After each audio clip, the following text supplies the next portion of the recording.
Falando agora de lesões malignas da mama, né? Eu acho que esse é um ponto bastante importante, porque a gente passou agora por uma aula de lesões benignas e a gente via um conteúdo, né, rico em achados, mas que nos ajudou a compreender a forma da lesão, né, a ecogenicidade, as margens, a orientação, tudo aquilo era benigno.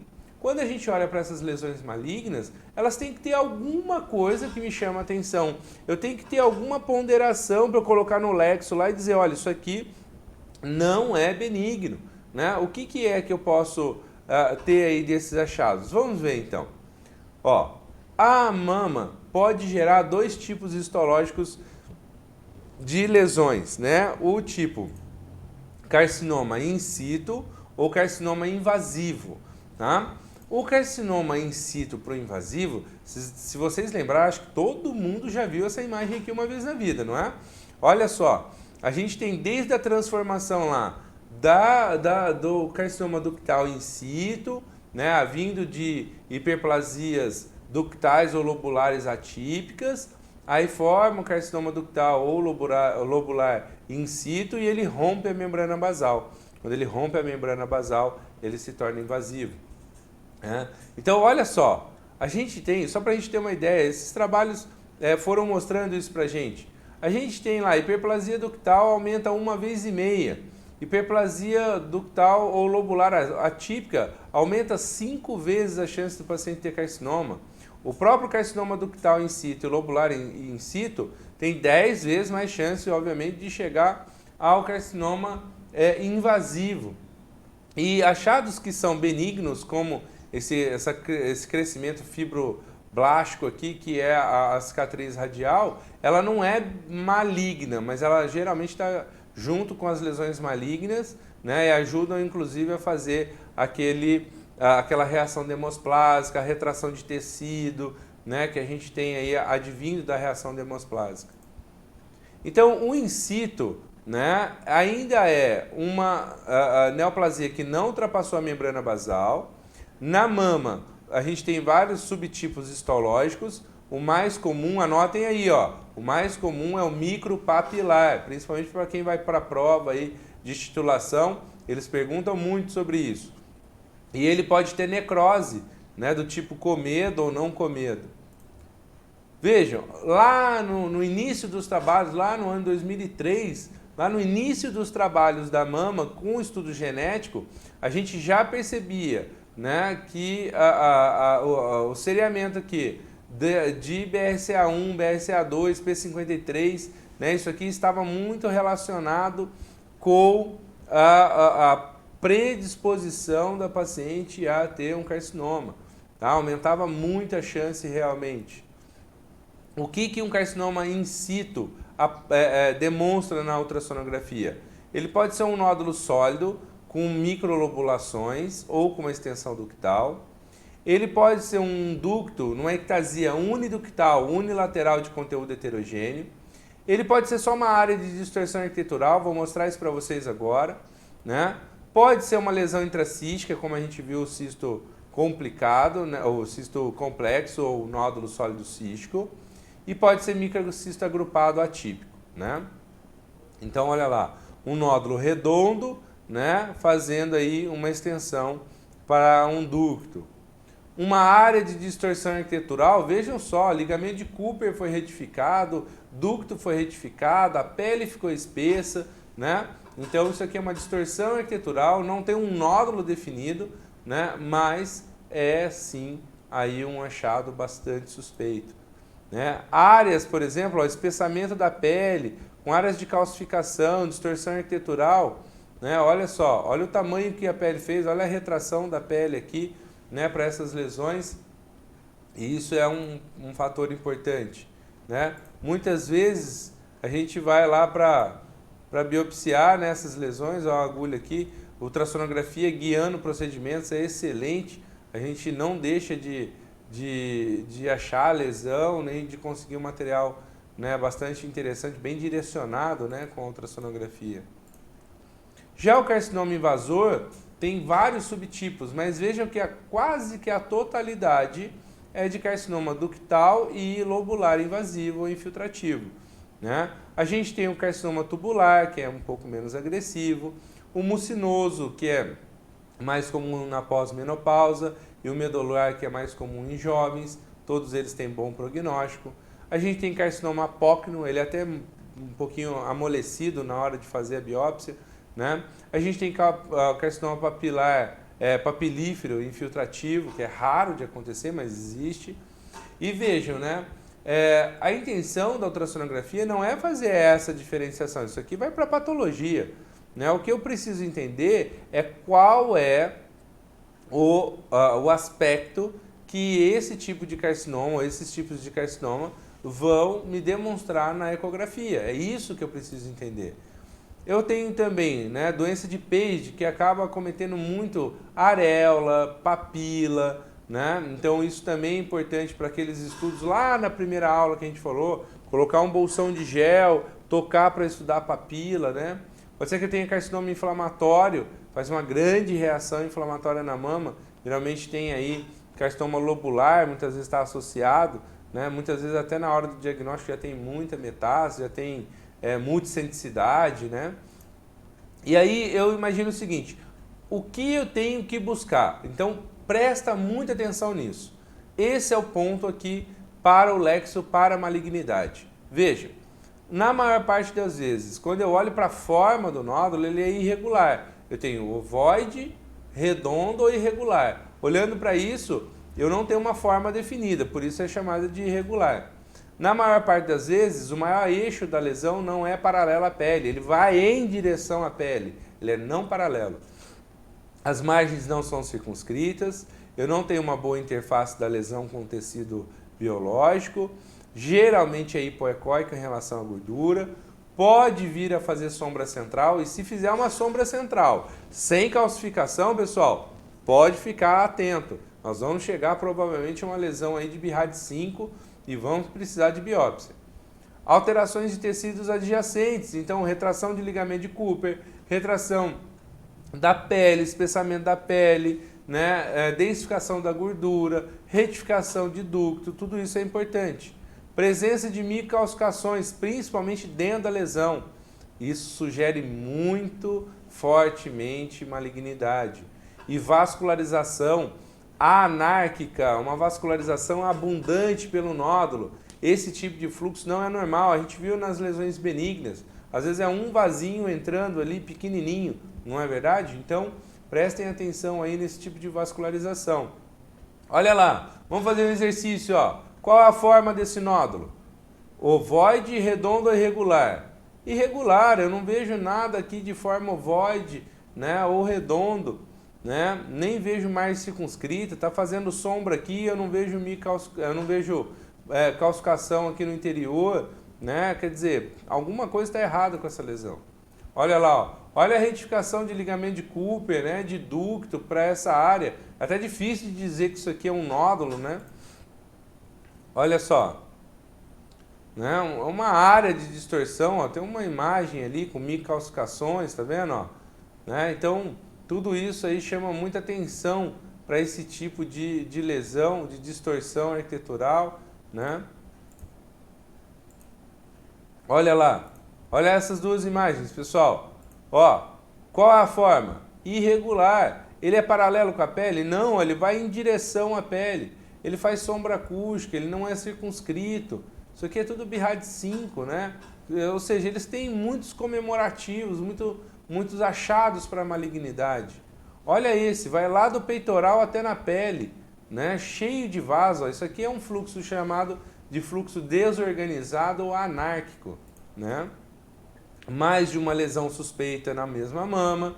Isso aqui sugere muito multicenticidade. Tem que pesquisar muitas vezes até com a ressonância para ver lesões aí na outra mama também, né? Possível aí já extensão bilateral. Vejam lá, ó, aumento da captação de fluxo fora, aumento da captação de fluxo dentro, e quando eu estudo o vaso intralesional, intranodular, ele tem um padrão de resistência do fluxo muito alto, Porque o tipo de crescimento da lesão de mama, da lesão maligna da mama, é um crescimento fibrótico. Então ele endurece, né? Às vezes quando a gente faz biópsia a gente percebe o quão duro é aquela lesão, né? Olha só, olha a axila, né, dessa paciente. Olha esse linfonodo. Linfonodo continua ovoide? Continua ovoide. Tem o hilo? Tem. Mas ele faz um rechaçamento aqui, ó, um espessamento focal, que até lá no livro da professora Carol Rumach, no Tratado de Ultrassonografia, ela chama isso aqui de aspecto de mordida de rato, né, que é um aspecto de espessamento focal do linfonodo. Isso aqui já é lesão maligna no linfonodo. Olha esse outro linfonodo, ó, rechaçamento, né, para a periferia aqui do hilo, ele ficou todo arredondado, espessado, com muito fluxo. Isso não é um linfonodo normal. Olha uma outra área, né, uma outra área de lesão, também bastante irregular, né, não circunscrita, não paralela, mais heterogênea, com microcalcificações. Olha essa, não paralela, irregular, com sombra, com microcalcificação, com retração de ligamento de Cooper, né? Muitos achados, ó. Olha lá, olha que feia a lesão, olha o ducto retraído, né? Então, o que eu quero que vocês ponderem em relação a essas imagens todas é para entender que os achados são muito diferentes aí do que é visto numa lesão benigna, né? Olha lá, fizemos o Doppler, olha o índice de resistência. O índice de resistência do nosso corpo, né, é de até 0,75. A maior parte das artérias que nutrem órgãos, né, vai até 0,75. Então, de 0,75, maior que 0,75 de índice de resistência, isso tem que ser levado em consideração como um aumento do índice de resistência e uma lesão suspeita. Olha lá, ó, retificação de ligamento de Cooper, né, não paralelo, não circunscrito. Olha o Doppler, olha quanto que deu, ó, 0,87. É muita coisa realmente para uma lesão, né? Muito duro realmente. Olha lá, ó, não paralelo, cheio de microcalcificações, com margens não circunscritas, né? Olha o Doppler, nem tem diástole, veja o tanto que é dura a lesão, né? Nem tem diástole aqui, então vejam que realmente é uma lesão bastante suspeita. Olha os linfonodos da axila dessa paciente, perderam o hilo. Perda do hilo central é um achado altamente suspeito para malignidade. É tanto, né, que fazendo avaliações, principalmente supraclaviculares, a gente vai achar esse monte de linfonodo aglomerado sem hilo ali, que vai ser chamado nódulo de Virchow, né? Olha lá, ó, um nódulo hipoecóico, né, com uma microcalcificação. Às vezes a lesão nem é tão feia, mas tem achados significativos para uma biópsia. Olha esses linfonodos, ó, na axila que perderam hilo. A gente diz, né, de uma maneira obviamente não científica, mas a gente diz, parece uma jabuticaba, né? Então, é bastante arredondado e hipoecóico sem o hilo. Esse tipo de linfonodo sempre precisa ser biopsiado. Olha lá na mama masculina também um nódulo palpável, né? Nódulos com microcalcificações, ó, a gente fazendo uma core. Olha os linfonodos, ó, perderam o hilo, né? Claro, mas não ficou redondo, ficou ovoide, não importa. Perdeu o hilo é um achado muito significativo. Muito cuidado com lesões na mama, né, que fazem sombra. Isso aqui é aquela paciente da esteatocnecrose. Essa paciente teve um acidente automobilístico, fez o sinal lá do cinto de segurança, né, um trauma na mama, e depois disso desenvolveu aí essa área de esteatocnecrose. Cuidado que nem tudo que tem sombra, né, acústica central, acaba sendo aí uma lesão maligna. Vejam lá, ó, com o estudo Doppler, né, o fluxo é mais periférico e ao estudar aí esse Doppler, 0,52, ou seja, é o próprio fluxo da mama, né? Isso aqui não é de dentro da lesão. Então isso aí é uma área de esteatocnecrose. A gente viu o que era linfonodo típico lá no comecinho da aula e agora a gente vai ver agora o que é linfonodo atípico. Então, linfonodo atípico é aquele que ficou redondo e perdeu o hilo, ou é ovoide, mas perdeu o hilo, É redondo com hilo rechaçado à periferia, a gente viu um agora há pouco, ou aglomerações de linfonodos. Isso aqui acontece muito para formar o nódulo de Virchow. Nós vamos falar disso daqui a pouco. Segundo alguns trabalhos, né, o critério tamanho não é relevante. Mas, se você observar a forma, né, ovoide é mais para normal, o redondo é mais suspeito. O hilo grande, central e ecogênico é normal, né, pequeno, excêntrico, ou seja, rechaçado à periferia, ou ausente quando ele fica hipoecóico, é suspeito. Córtex fino é mais para normal e espessado e assimétrico, como a gente viu aquele mordida de rato lá, né, aquele espessamento focal, aquilo é significativo. Agora, olha isso, aglomeração de linfonodo. Linfonodo com área de necrose central. Linfonodo com microcalcificação e com um fluxo exuberante no seu interior, isso aqui é altamente suspeito de malignidade. Tá? Tem que ser biopsiado sempre. Esse trabalho aqui, né, do professor Maniero de 2010, ele vale muito a pena. Porque ele mostra pra gente aqui, ó, que quando o linfonodo tem um córtex uniforme e é menor do que 3 milímetros, isso é mais típico. Mas se eu tenho um córtex assimétrico, um córtex uniforme, só que ele é maior ou igual a 3 milímetros, ele diz que se é indeterminado, você precisa avaliar o que está acontecendo. Habitualmente, esse tipo de linfonodo aqui é o linfonodo da adenite axilar, geralmente é associado a processos infecciosos. Mas o espessamento focal, mesmo que menor do que 3, principalmente com rechaçamento do hilo, tem que ser levado em consideração também. E suspeito, com espessamento focal maior do que 3, maior ou igual a 3, ou ausência do hilo, ou rechaçando, esse espessamento focal rechaçando o hilo, tem que ser levado em consideração. Né? Olha lá o que está no livro da professora Carol Rummick, né? O tratado lá.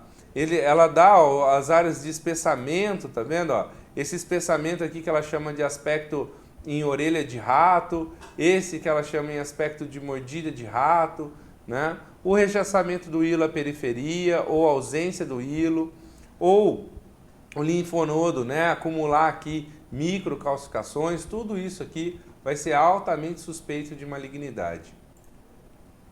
Olha lá, aglomerações de linfonodos que ao invés de serem ovoides são redondos, o hilo rechaçado à periferia, né? Aglomerações sem uma interface clara entre os linfonodos, né? Olha lá, ó. A gente diz lá que são aspectos de jabuticaba, né? Parece uma jabuticaba mesmo.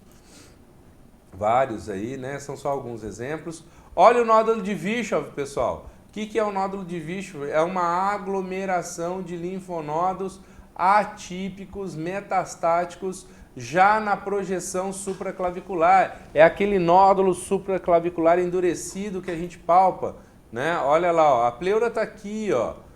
Eu estou bem na projeção aí supraclavicular, também conhecido como nível 4 cervical, né? Quem faz lá a estratificação dos níveis cervicais é o nível cervical 4. Olha lá, olha a aglomeração, né, de linfonodos na projeção aí supraclavicular e a pleura aqui de baixo. Esses são os nódulos de Virchow. Outro linfonodo atípico, né, mostrando aqui um linfonodo também supraclavicular, ó, redondo, né, com perda do hilo, com captação de fluxo. E aqui a gente fez um estudo da elastografia que foi interessante. Vejam, a gente tem aqui, né, um nódulo que, ao ser estudado com a elastografia mostra que ele vai além do que a gente consegue notar aqui, ó. Essa área enrijecida, além do tamanho do nódulo, é altamente suspeita aí de malignidade. Olha lá um nódulo de Virchow, né? Fazendo aí a biópsia, a agulha transfixada aqui, fazendo a biópsia, a pleura está aqui, ó. Olha como é importante guiar uma biópsia com ultrassom, né? A gente não vai causar nenhum efeito aí maior, né? Fazendo, por exemplo, um pneumotórax, né? Porque a gente está sabendo exatamente aonde que a agulha está indo.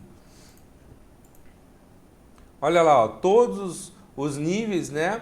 De nível 1 até nível 3 acometido, o peitoral menor está aqui, Então vejo que às vezes as lesões ficam bem grandes aí. E aqui o linfonodo interpeitoral, linfonodo de Hutter, né, também com aspecto atípico. Nesse caso aqui ele foi o linfonodo sentinela dessa lesão maligna, né? Muito bem.